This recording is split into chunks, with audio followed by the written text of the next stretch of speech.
I am a man! Well, you know Wolverine has those magical healing powers. He's basically invincible if you think about it. In fact, there's only one thing that seems to affect the guy. Crappy video games.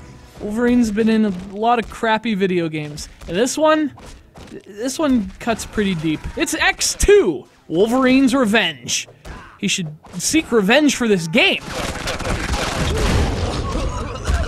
So it was 2003, which was already a decade ago, holy crap. And there was this movie, X2. Obviously, you can't have a movie without a video game based on that movie, so we got this, Wolverine's Revenge. At first glance, you might think, alright, this doesn't look bad. I'm stabbing people, This could be alright. Look, there's nothing alright about this game. In fact, after you stab a few hundred of the same looking bad guys, the things you'll want to stab is your eyeballs. Just stab your freaking eyes. You think you've won, don't you? Well, you haven't. You're a dead man. Can a dead man kill?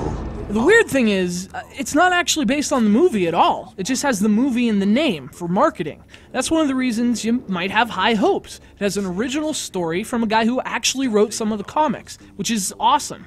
Add that to all the stabbings, and you got yourself some promise. Sadly, those promises are broken.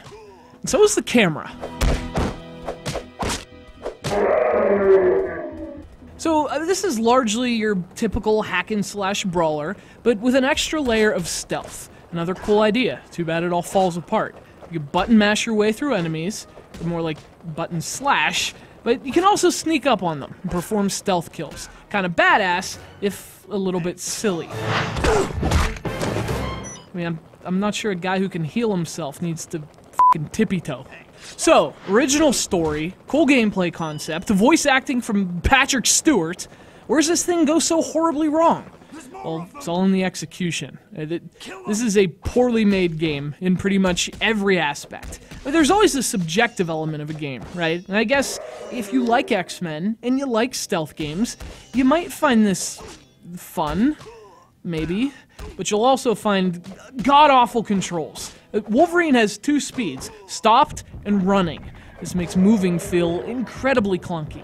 That's not exactly ideal for a stealth game. And by the way, Wolverine dies so easily, it's ridiculous. The guy's a walking goddamn blender, only with better facial hair. He should be dicing these fools into a fresh veggie salsa. Instead, he gets spotted once and his life's like half gone. Well, what about his healing powers? Oh, they're here. Yeah, they take a fucking hour to work. Spend half this game standing around just waiting for your health to regenerate, which you have to do because the enemies take so much out of you. So combine that with the repetitive action and the inherently slow nature of stealth, and you have a game that really drags. Seriously, playing this game for 15 minutes feels like an hour, and a really good game does exactly the opposite of that. Logan, you're going back to the Weapon X facility. That's where all the answers are and the most likely place to find an antiviral serum. Really, the only good news comes in the audio department. You get voice acting from Patrick Stewart, which is great, and Wolverine is actually done by Mark Hamill, Luke Skywalker himself, so that's cool.